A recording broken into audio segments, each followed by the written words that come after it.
So I had a chance to play MONGIL Stardive for about 20 hours, and I gotta say, at first I didn't expect much from it, but the more I played it, the more I started to appreciate several of its aspects. I mean, these days, so many new gacha games get released, and the competition is cutthroat, so they really need to offer something interesting, and I believe this game achieves that with its unique and engaging monster collecting mechanic, and on top of that, the story is laid back and doesn't take itself too seriously, which is quite refreshing to see in a big title. And so in this video, I want to share my experience with MONGIL Stardive, talk about its gameplay, story, and other cool things I found. Full disclosure, I was provided early access to the game's client by the developers, because they wanted to support my channel, which I'm thankful for. But yeah, so what is MONGIL Stardive all about? Well, at its core, it's an action RPG, but it puts a big emphasis on monster collecting. This is definitely not the first time we're seeing this. Obviously, Wuthering Waves has its ecosystem, but I really like it here because you can interact with the monsters themselves. Honestly, let me just go through the whole system now.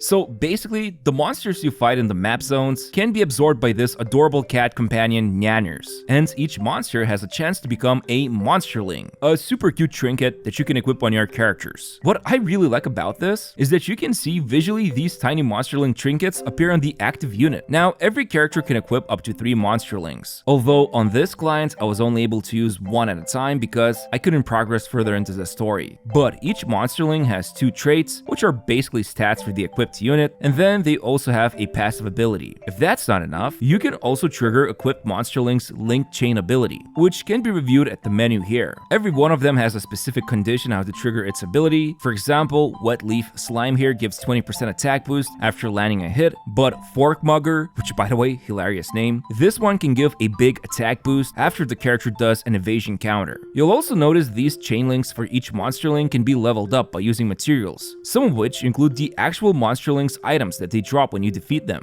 And interestingly enough, some of these monsterling materials are also needed to craft the gear. So when you're farming, you will need to decide whether you want to create new equipment or improve specific monsterling's link chain ability. Lastly, and this is the coolest part, you can combine 2 monsterlings, which results in a new one. And this so-called child can end up having a higher grade, and then it can either inherit its parents' traits, or you can uncheck this box and gamble for new ones. And if you look at the new traits, there's a chance to obtain some really powerful traits, but obviously, they have very low rates to appear. On top of that, certain combinations of the 2 monsterlings can result in a mutation, which has a 33% chance to be a different kind of monsterling. And from my understanding, usually they will have a slightly unique look, and their passive ability will also be slightly better. So yeah, I assume once you get to the endgame, when you find a really good pair of monsterlings that have desired traits you want, you will combine them together and hope for the best. Although the randomness can be controlled by locking the parents' traits, but I'm not sure how easy it will be to obtain this trait locking material. Now, the primary way how you can farm monsters is by just revisiting map areas. As I said, there's only a certain chance Nyanners will be able to create monsterlings out of the defeated monsters, but this will be one of the ways to grind in the game if you want to obtain the best traits, mutations, and max out link chain abilities. There's also this request board that refreshes daily, and you can pick up to 5 targets, go take out the enemies, and then turn in the completed requests for some extra premium currency and account XP. But of course, when doing these requests, there's also a chance you'll pick up some monsterlings along the way, so a win-win activity. And then there's boss fight activity called Conquest, from which you can also obtain boss monsterlings as well. I think that's pretty cool, but alas, I did it 4 times this week, and I didn't get a single monsterling out of this golem looking boss. So hopefully I'll be more lucky next time. Last thing I want to mention is that you can also track all of the monsters in this codex, where you can check their story or details, and by capturing enough of their monsterling trinkets, you can earn some extra premium currency. And then Nyanners can also be leveled up by capturing monsters, and the higher his level is, the better the chances of finding higher grade monsterlings. Pretty standard stuff.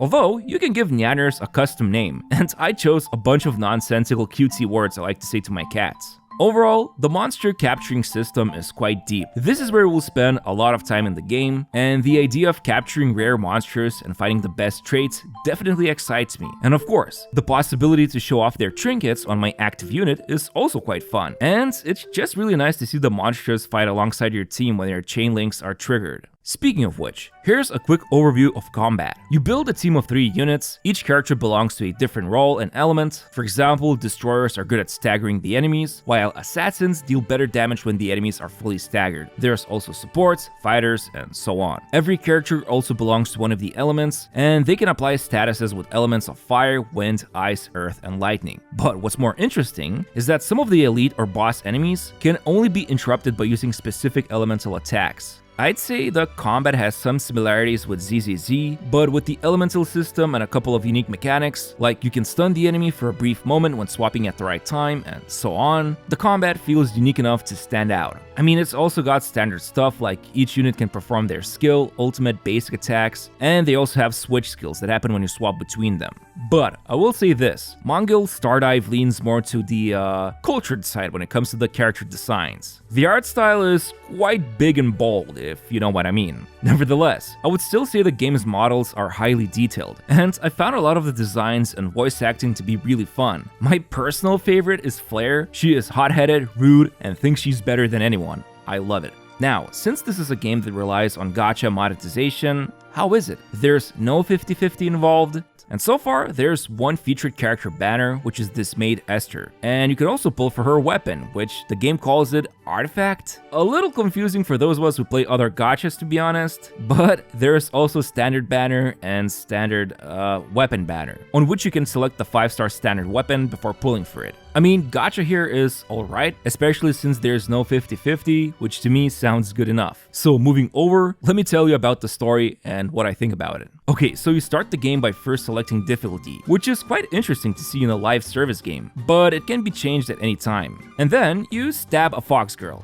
well, in your dreams. After waking up, we are briefly introduced to the 2 main characters, Cloud, who was the guy having the disturbing dream, and Verna, who is quite the meanie. She's always making fun of Cloud, but they still function well enough as a duo, and take on requests from the Monster Tamer Guild. After briefly getting used to the story, we find out there's some kind of a corruption happening, and the duo set out to uncover who's the big bad guy behind it. I mean, look, the overall plot of the story is more of a means to an end, at least that's how I felt when I was watching it, but what truly stands out is the banter and comedy. This game does not take itself too seriously. Everyone's always ready to break the norms, like Flare calls this evil plague doctor an overgrown chicken, or how about this cat girl nurse, who always wants to experiment on Cloud, and he's truly terrified of her. Like, I absolutely had a blast during the second act when I met up with Flare and Reina. Their interactions were really well written, and it was always fun to see what's the next thing they'll do, and I do like the idea of encountering different allies when I go back to the Monster Tamer Guild to check for new main story quests, and then I basically set off on a mini adventure in a typical fantasy world, but I am traveling with a band of mostly unhinged characters.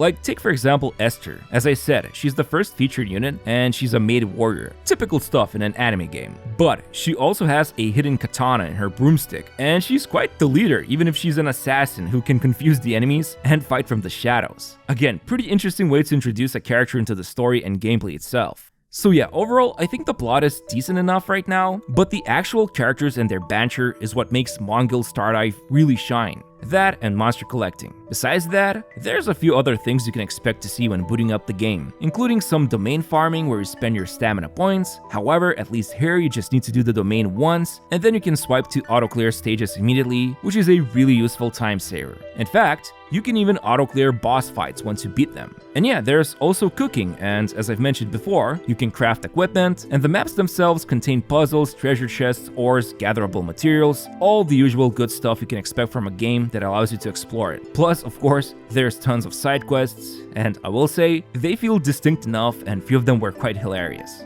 All in all, this game is all about having fun with the story and characters while trying to find the perfect monsterling for the next unit you're building. And I think that's a good approach in a saturated market right now. And since this is not an open world game, you just go from one map zone to another, so if you're tired of big worlds, then it's quite easy to be a completionist here. And the game pretty much throws at you premium currency for any new discovery. So yeah, I definitely recommend MONGIL Stardive. Yes, it's a sponsored video, but I first wanted to check out the game before committing to it. And I think those of you who especially like monster collecting will really enjoy this. MONGIL Stardive is set to be released on April 15th, and you can click my link in the description to pre-register to it and also help support my channel. Thanks for watching the video, don't forget to like and subscribe, and I'll see you next time.